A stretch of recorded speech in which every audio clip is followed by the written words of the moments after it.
बिस्मिल्लाहिर्रहमानिर्रहीम। अस्सलामुअलैकुम। कैसे हैं आप सब? मैं उम्मीद करती हूँ कि आप सब खैरियत से होंगे।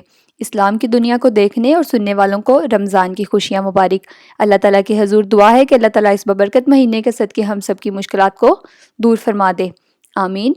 मेरा आज का सवाल, हजूर पाक सल्लल्लाहु अलैहि वसल्लम ने अपनी ज़िंदगी में कितने रमज़ानुल मुबारक देखे? अगर आपको इसका जवाब आता है तो कमेंट में बताएं।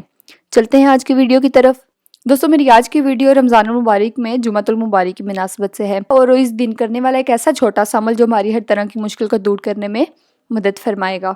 अल्लाह ताला ने हफ्ते के 7 दिनों में से एक दिन को बबरकत बनाया और वो दिन जुम्मे का दिन था।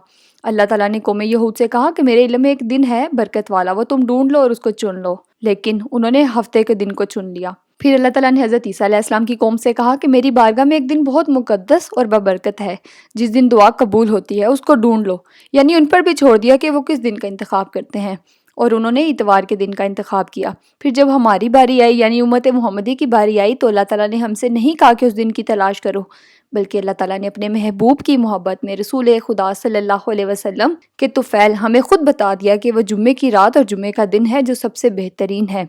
उस दिन इबादत करो, गुस्ल करो और साफ़ कपड़े पहनो। और फिर पूरे साल के लिहाज से रमज़ान में जुम्मे की रात सबसे बेहतरीन रात है। और फिर खसूसी तौर पर शब कदर सबसे आला हो जाती है, लैलतुल कदर सबसे आला हो जाती है, और वो रमज़ान के आखिरी अशरे की ताक रातों में से एक रात होती है। दोस्तों, अल्लाह ताला ने रमज़ान के दिन को पसंद फरमाया और इसमें एक ऐसी घड़ी रखी जो दुआ की कबूलियत की होती है। उलमा कराम ने इस पर तहकीक की। कुछ के नज़दीक जब इमाम खुतबे के लिए खड़ा होता है तो वो घड़ी दुआ की कबूलियत की होती है, और कुछ ने कहा कि 2 खुतबों के दरमियान का वक़्त दुआ की कबूलियत का होता है, और कुछ का ख्याल तो ये है कि असर से मगरिब का दरमियानी वक़्त दुआ की कबूलियत का होता है। जुम्मे की फ़जीलत की मुनासबत से हज़ूर पाक सल्लल्लाहु अलैहि वसल्लम के एक हदीस का मफ़हूम कुछ इस तरह है। आप सल्लल्लाहु अलैहि वसल्लम ने फरमाया, जो शख्स सुस्ती की वजह से 3 जुम्मे छोड़ देता है, अल्लाह ताला उसके दिल पर मोहर लगा देते हैं। इस छोटी सी हदीस से हमें इस चीज़ का अंदाज़ा होता है कि जुम्मे की फ़जीलत किस कदर है। दोस्तों, मैं आपको एक ऐसा वजीफ़ा बताऊंगी जो हमारी हर तरह की मुश्किल और हाजात को पूरा करने में हमारी मदद करेगा। आपने असर की नमाज़ पढ़ने के बाद 313 मरतबा दरूद पाक पढ़ना है।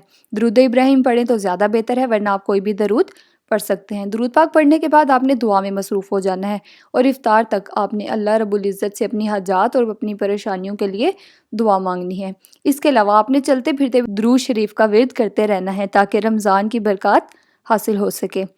इस वजीफ़े के वसीले से आप जो भी दुआ मांगेंगे, अल्लाह के फजल व करम से वो आपको ज़रूर हासिल होगी। और आपने पूरे यकीन के साथ वजीफ़ा करना है, और पूरे यकीन के साथ दुआ मांगनी है कि आपकी हर हाजत अल्लाह के हुक्म से पूरी हो और आपको हर तरह की परेशानी से निजात मिले। दोस्तों, मेरी इस वीडियो को सदका जारिया की नीयत से ज़रूर शेयर कीजिएगा ताकि किसी भी बहन भाई की ज़िंदगी संवर जाए। ये थी मेरी वीडियो। मैं उम्मीद करती हूँ कि आपको आज की वीडियो अच्छी लगी होगी। वीडियो अच्छी लगे तो मेरे चैनल को सब्सक्राइब, वीडियो को लाइक और बेल आइकन को प्रेस कर दें ताकि इस चैनल पर मज़ीद आने वाले इस्लामी, तारीख़ी और मालूमाती वीडियो आप तक पहुँच सके। आपसे मुलाकात होगी इंशाल्लाह अगली वीडियो में।